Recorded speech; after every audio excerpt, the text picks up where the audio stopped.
Express का article है और अनएम्प्लॉयमेंट से रिलेटेड है। अनएम्प्लॉयमेंट में किस तरीके से इंडिया सबसे टॉप कर रहा है।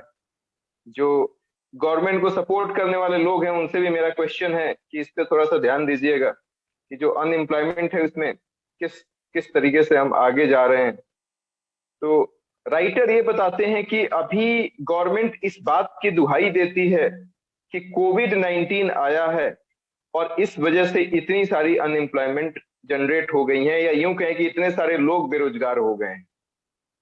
लेकिन राइटर ये कह रहे हैं कि ऐसा नहीं है कि कोविड आने की वजह से ही अनएम्प्लॉयमेंट बढ़ा है। नो डाउट कोविड आने की वजह से तो बढ़ा है, लेकिन कोविड आने से पहले की थोड़ी बहुत कहानी यदि आपको जानकारी हो तो मैं करंट अफेयर्स कोविड से पहले से ही पढ़ाता हूं और मैं आपको बता दूं कि 4% ग्रोथ रेट था ऑन पेपर। 4% ग्रोथ रेट था ऑन पेपर। लेकिन ऐसा राइटर मतलब बाकी लोग बता रहे थे कि ग्रोथ रेट उससे भी नीचे था। बीजेपी की गवर्नमेंट थी पहले टेन्योर में, तो उस समय 4% से भी नीचे का ग्रोथ रेट था। एक्चुअल में 2% के आसपास था। कोविड से पहले की बात बता रहे। तो आप समझिए पार्ले जी जैसी बिस्किट की कंपनी है, उसमें से लोग को फायर किया जा रहा था। 10,000 लोगों को फायर किया गया। मतलब पार्ले जी बिस्किट खरीदने की भी औकात नहीं थी लोगों के पास। आप समझ सकते हैं कि अनएम्प्लॉयमेंट कितने बड़े लेवल पे जा चुका था। ये कोविड से पहले की बात बता रहे हैं। राइटर भी इसी बात की ताकीद करते हैं। इन्होंने बोला है कि एक डेटा है एनएसएसओ का, जिसका फुल फॉर्म होता है national sample survey of India. इसने एक सर्वे किया 2017-18 में। इस बात पे ध्यान दीजिएगा, 2017-18।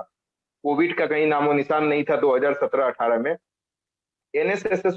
एनएसएसओ की रिपोर्ट ये कहती है, national sample survey of India की रिपोर्ट ये कहती है कि जब इन्होंने 2017 और 18 में सर्वे किया तो इन्होंने पाया कि अनएम्प्लॉयमेंट का जो परसेंटेज है वो 6.1%।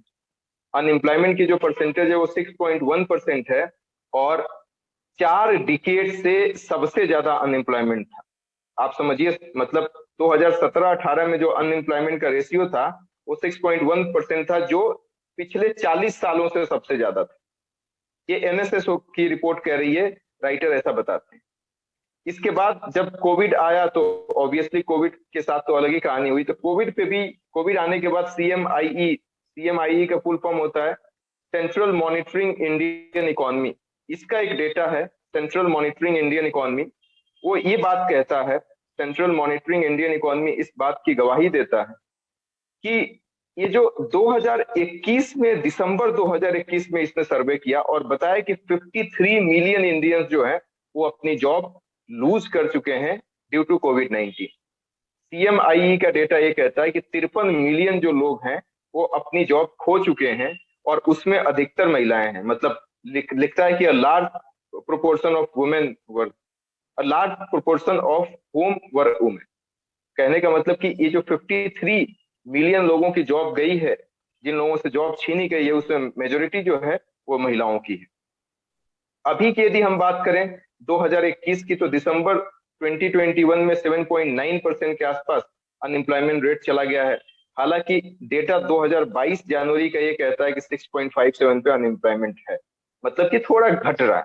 2022 जनवरी का डेटा है 6.57, लेकिन दिसंबर का डेटा 7.9, मतलब वो 6.1 से भी ऊपर चला गया।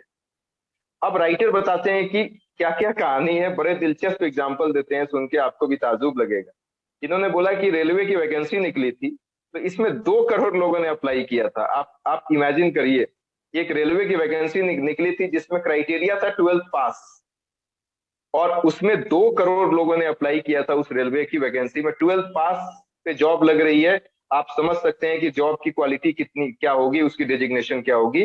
लेकिन उसमें 2 करोड़ लोगों ने अप्लाई किया और उस 2 करोड़ लोगों में कौन कौन लोग थे? कुछ पीएचडी होल्डर थे, कुछ एमबीए वाले थे, कुछ बीटेक वाले भी थे। आप बताइए कितने ओवर क्वालिफाइड लोग हैं।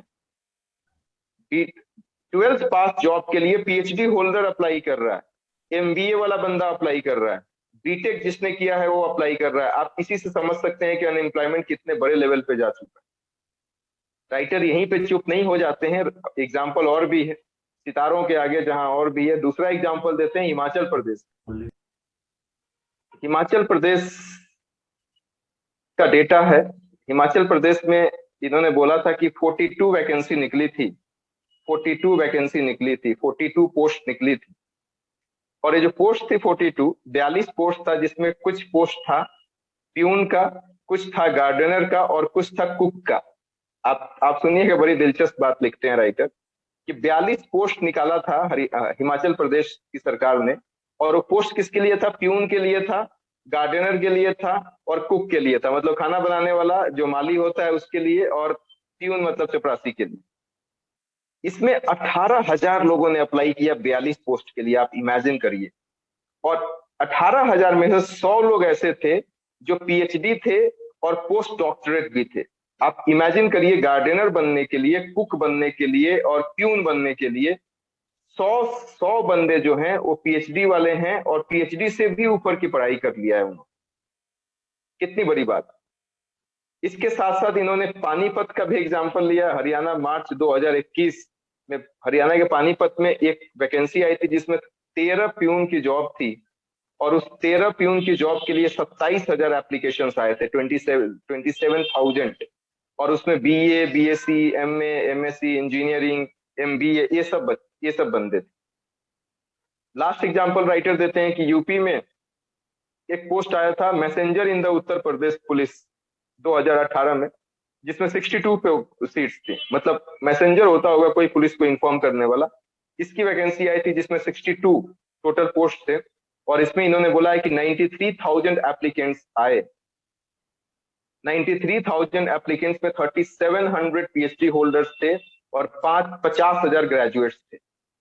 इस 62 पोस्ट के लिए 93,000 के आसपास एप्लीकेंट्स आए, और इस 93,000 में 3,700 के आसपास पीएचडी होल्डर थे और 50,000 के आसपास ग्रेजुएट बंदे।